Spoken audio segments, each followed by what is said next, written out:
I mean, he came in swinging, and he's doing a great job of learning and competing at the same time. Uh, he's fighting through. He's a tough player, and he's fighting through like everybody else. You talked a lot about guys like Quentin or Miles, Noah, guys who've been in this program and invested time. If maybe in a different year, those guys would be starters if the COVID thing hadn't happened. What's your expectation for those guys? How much do you try to work them into the mix here? That's a good question. I mean, I think that Miles and Q are veterans now. I mean, those two guys are not young guys. I mean, they're doing a great job, and they're going to play a lot of football here in Nebraska, a lot of good football here, and I think the future is very bright for both of them. Those guys are competing as well, Miles and Q. So it's very tough out there every day, the way those guys are competing and working, and we'll see how it shake out. How do you feel about the way your guys scrimmaged and the defense in general? I thought we did pretty good. I thought we did a lot of great things, and then some things we need to work on as well. I don't like to give us too much credit right now. I think there's always room to get better, and but to go out in the stadium the way they did and compete and also fly around and have fun, it was rewarding to see it. I know the competition is always fluid, but how's it sort of shaking up at corner right now? What do you mean? Do you have favorites then for the starting job, or where are you at kind of in deciding that again? One thing about it, I recruited them all, so all of them are my favorites. I think right now those guys are competing at a high level, and every day is different. It's someone new every day that steps up. I mean, Marquise Buford had an injury, came in with an injury, and he's back off that injury. And right now, if you look at him, you'll think he never had an injury. So I'm very proud of Marquise Buford and the way he's came back off a ACL, crucial knee injury, and he's back and running around, and man, he's impressive. He's fast. He's good. I'm very impressed with him. Why? You mentioned you don't want to give too much credit right now. Why is that, Coach? And this is all about work, and this is all about work. It's not about taking credit. This is all about work, and just right now, just to me, there's no time for giving credit. It's just time to work. When Marquise first got here, you mentioned he was one of the more mature guys you've worked with. That probably helped him get through that injury. He stayed after it even when he was hurt, I guess. Yeah, and I didn't get the chance to coach him that much. He got hurt on the first play in the spring or whatever. But right now, I mean, he's getting the mental coaching in the classroom and stuff like that. But right now, he's on the field. He's moving around. And he's a sponge. So you teach him one thing, and he's just hungry coming back for something else. So he's doing a great job. Quentin Newsome is doing a great job. And not to leave anyone out, but Tariq is doing a great job too as well. To be 9 days in Lincoln, 9 practices in Lincoln, he's doing a great job as well. And especially if I'm speaking his name this early, with 9 practices in. What stands out to you about Tyreek after just working with 9 practices? He's tough. I mean, he's tough. He can take the tough coaching. He fit right into the room, so that was perfect. Bringing a new guy from a different school into the room, it's always a little risky, especially with older guys and guys that want to play. But, I mean, he fit right in with that room. He jumped right in. The older guys put their arms around him. The culture was set in the room already. So, I mean, there was no slack when it came to that. So now he's just working and trying to learn the playbook and trying to compete at the same time, which is tough. How many of your frontline guys do you expect to be on special teams this year? How important is that in your eyes to kind of bolster up those units of some of your better players? Yeah, I think everybody in my room should be on special teams. I mean, if I'm traveling 11 guys, I think 11 guys should play special teams. So I feel pretty good about the guys that, who we're going to have travel. I feel pretty good about those guys playing special teams. And that's all of them. Is Braxton all the way back from that injury? Yep, Braxton is doing a great job as well. He's back. So I got a very healthy room right now. and knock on wood, hope to keep it that way. But those guys are practicing really hard. It's kind of tough to keep guys healthy in camp, especially the way they practice. But right now, knock on wood, I do have a healthy room. When you talk about your defense as a whole, and obviously you guys succeed because the D-line does well, the linebackers do well. Is there another unit that you can point to that they've showed some improvement that makes your guys' job? The front, yeah, I can answer that question right now. The front, the defensive line, doing a great job. I think collectively, everybody's bought in. Everybody's in that boat together. But you want me to talk a little bit about the defensive line. I think they did a great job in the scrimmage. It helps out my room a whole lot when those guys get out to the quarterback, and they did a great job. I think they did a great job, and they keep continuing to do a great job in practice as well. So, anything else? We good? Thank you, guys. Appreciate it. Yep.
I know it's a couple days old, but how do you feel you scrimmaged the other day? I thought the scrimmage went well.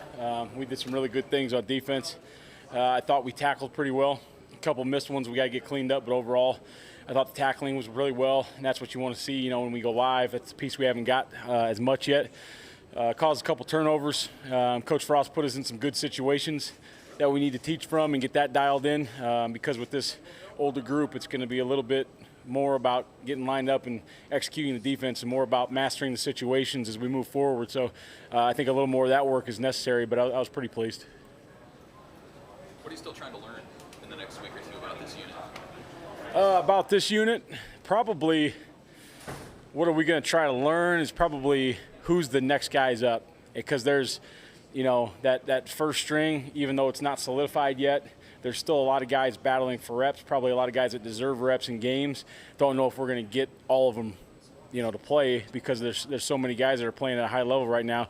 But just who's going to be those next group in, and then are you that next guy in, and can you play on special teams because you're going on the trip? You said before that the nose tackling this defense has to be the heavyweight champ of the world.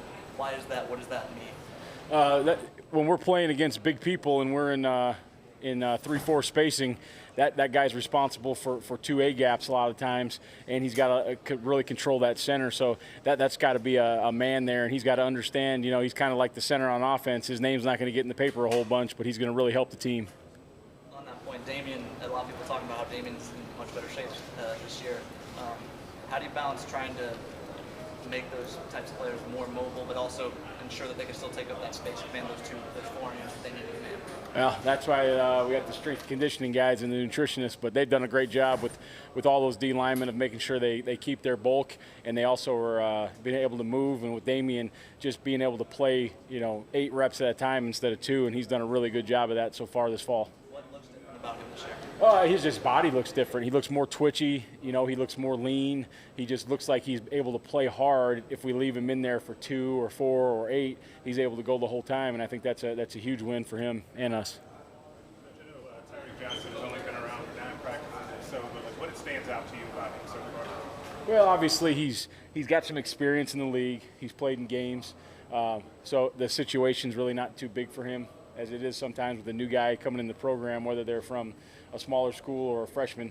So he's got a lot of confidence. He's got a lot of grit to him, and he also knows the technique really well. It's just learning a new language probably for him with the defense. But he's a really good football player. He's got really good movement skills.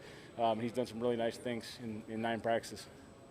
JoJo last year felt like he never really left the field hardly. Did you want the sort of same workload on him, or with a longer season, are you trying to give him some breaks? Yeah, I think with the longer season, it's going to be hard for him to have that workload.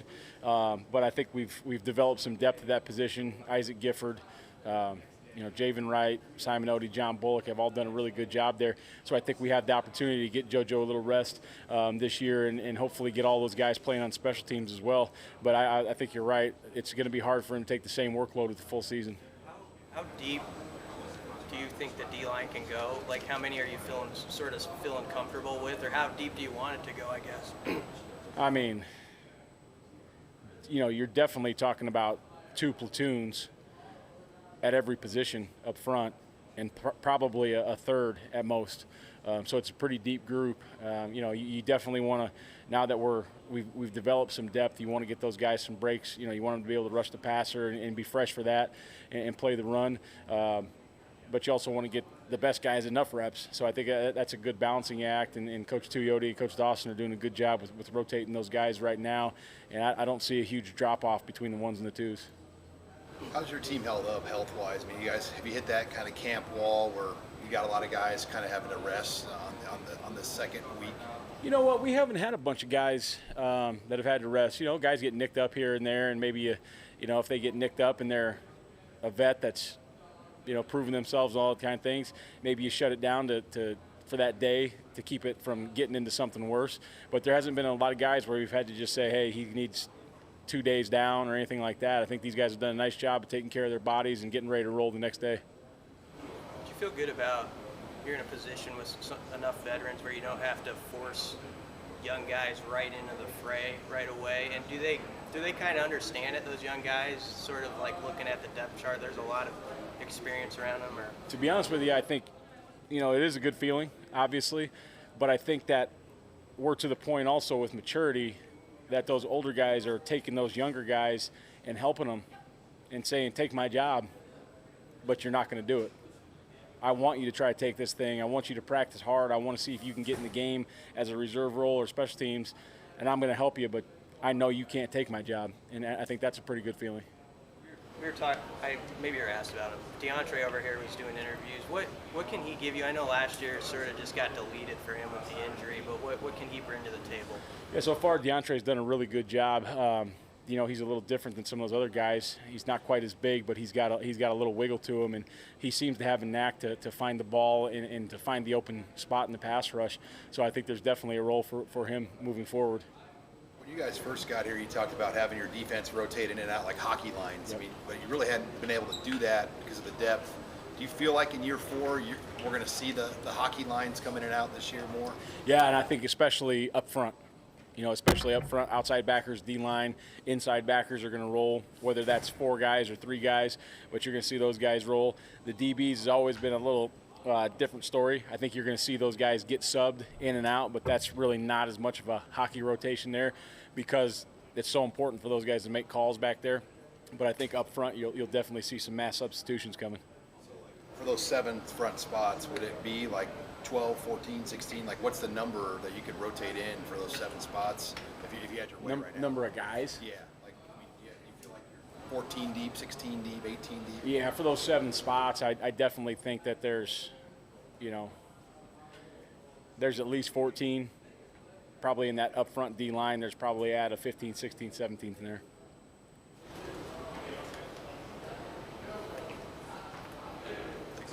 Thanks, Coach. Appreciate it.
Casey, how you doing?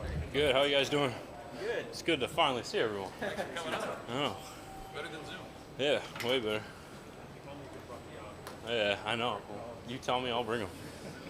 Yeah, I know it's a couple days old, but how'd that scrimmage shake out for you guys? Defensively, scrimmage went really well. I think it was a good first time of the year where we got to get a rotation going, simulate a game, simulate situations like we would in a game.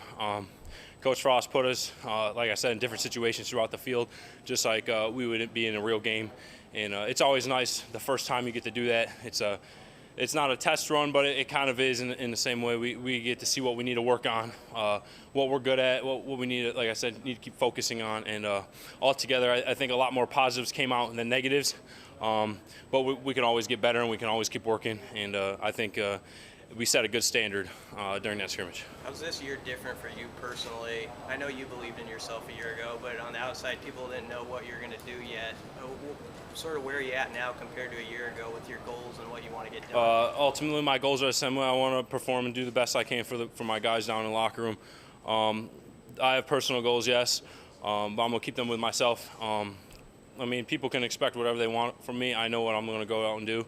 And I'm going to give everything I have and make plays while I do it. Coach Nander talked a lot about the depth of the defense to the point to where even some of the older guys were saying to the younger guys, hey, come try to take my job. Yeah. Have you seen, how much of that have you seen? Is that how much especially on the D-line? Yeah, like you said, especially on the D-line, we're a really old group. We got a lot of depth. We got some vets, and then we got a lot of young guys too. Right now, the young guys are just focusing on closing that gap between the vets and the rooks, and I think they're doing a really good job of that. But they need our help to be able to do that. We've been in games, we've done stuff on the field. We know what it takes. We've been in their shoes. So I remember as a freshman, all I wanted was information and tips from the old guys. And I was lucky enough to have Carlos and Khalil and Darian and all those guys, Freedom, Makamaladu, and Mick Stoltenberg, all older than me. So I was able to take tips from them and stuff like that. And I think us old guys, especially, I'm focusing on is giving back to the freshmen who are coming up, who need the same stuff, who are probably looking for the same information that I was when I was a kid. And I think that's really important because, we have a brand in the D-line room, and I know the whole defense does too. But we got to teach those young guys how the brand is ran. You know what I mean? So I think that's a huge thing in developing those young guys to be able to play at a level that we're all playing at. I mean, the brand is just hard work and get off the ball. We're going to come every play we can. It's a battle in the trenches. We got to be battle ready every day. And, we strap on our hard hats every day and go to war. So they got to be able to do that too. What's the deepest you guys have been on the defensive line by far in your 4 years here? Yeah, I think so. I mean, there's been a lot of great players that come through here, but I think right now we're stacking. We have really good starters. We have guys who are at twos who could be started. It's really comforting knowing that we could go out there, the first line can throw their punches, the second line, they come out, they get rest, the second line can go out there and throw the same type of punches. I think that's really crucial in the Big Ten to be able to be consistent between the first line and second line, and I think that's what we're going to be able to do this year. You kind of quickly seen yourself become one of those older guys in the room. How do you see the young guys kind of responding to that feedback? Yeah, I mean, like I said, I was in their shoes one time too, so anything that we can give to them, they're like sponges. They want to learn everything they can because they know that someday it'll be their turn. And I think Ruquan and Jalen, Marquise, and all those guys, they're soaking everything in, and they know what they got to work on. And we watch film every day with them, and we're able to help them, give them tips, or even when we're out on the field. I mean, it goes vets help vets help rookies. I mean, it goes throughout the whole D line, but yeah, they're doing really well. They're sponges. They're soaking up a lot of information, and they're bringing it out to the field. And I give them a lot of credit because they're doing a really good job. Does it feel like you became a veteran fast? Yeah, I mean, I had to. It was one of those situations where I had to mature, and I had to mature real fast. And there wasn't a lot of times you kind of when the older guys graduate, there's a next group, and then you slowly make your way in. That wasn't the case for me, which I'm happy it happened like that because I wouldn't want it any other way. I think personally I learned best by being thrown right into the fire, trial by error really. So I'm happy that happened. But I mean, it's the role I wanted. I want to be an older guy. I want to be a vet. I want to be someone who can be trusted. So I'm happy that it happened the way it did. Talk about bringing the young guys along. Could you feel the chemistry out there in that first scrimmage? Could you feel it developing, or since you guys have been working on it? Yeah, I mean, personally, in my opinion, this might be one of the closest groups we've had in a while, especially in the D-line room. I've been a part of a lot of really close groups, but I just think that right now that we're like this. We're all together. There's you don't see a group of older guys hanging out by themselves. You go and you see rookie or freshmen hanging out with older guys all the time, and I think that's crucial to the chemistry in our room. But yeah, during the scrimmage it was nice seeing the younger guys go out there and do their jobs and do them really well, just like they expect out of us older guys. DeAndre and Jordan add to the depth? Because I know last year they both had those injuries that sort of took away their season. Yeah, I mean, Jordan. I'll start with Jordan. Jordan's a big body, man. He's just a huge guy who can plug up the middle, and he can move too. I mean, I remember watching him when he first got here and watching him do pass rush stuff, and he's huge, but he can flip his hips and he can get on an edge too. Yeah, it hurt a little bit when he was a little banged up last year, but I think now that when he's back to 100%, he can be he's a hard person to block. And DeAndre's the same way. We've all known DeAndre in what he can do. He just unfortunately he got bit by the injury bug last year and never was able to show it. But I mean, those two guys, and we got Ty and Stilling and Damian, all those guys. The depth can just go on and on. We can play I know I'm comfortable playing alongside anyone out there, especially within DeAndre and big man. Is there anyone else sort of maybe a little younger pushing their way into that where they could play game reps for you? Yeah, I mean, I think every day there's guys pushing like that. I think Ruquan's doing a really good job. You know, it's hard to think, but like Ruquan still should only be. I mean, he's still only a freshman. It's sometimes it's hard to remember that when he comes mid-year, because you get to go through spring with him, and he might be a little bit more ahead of the guys who come in the summertime. But he's pushing. He's doing a really good job. Marquise is doing a really good job. All those young guys are. You know, it's like I said, they're just working their way and trying to close the gap as best as they can, and they got to do it day by day. So, and they got to take advantage of the reps they get. How much do you have to guard against, you know, guys wanting too many snaps or playing time or things like that? How does that come up, or how do you? Yeah, absolutely. I mean, I like to think about it all. I think Ty coming here is the best thing that's ever happened to me, because he has pushed me to do things beyond what that I thought I could do, and I mean, I'm super thankful for him. The competition in our room is as healthy as it can be, but it's as fierce as it can be.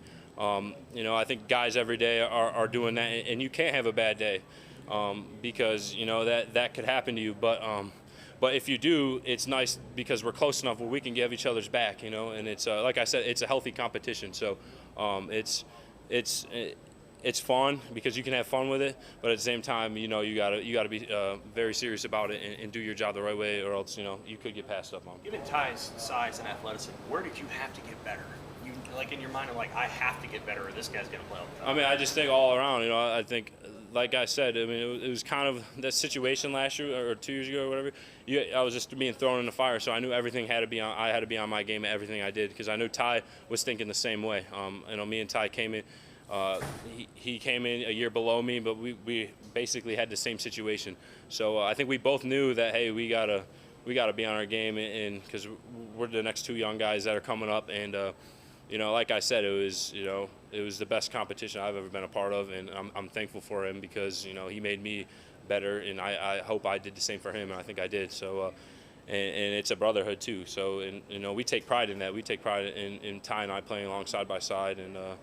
But I mean, it goes the same way for everyone. It's not just Ty. I mean, DeAndre and Damian and Stilly, you know, we're competing with them too. So it's like I said, it's a very healthy competition. But I'm very thankful that it's like that. Yeah. Thank you, Casey.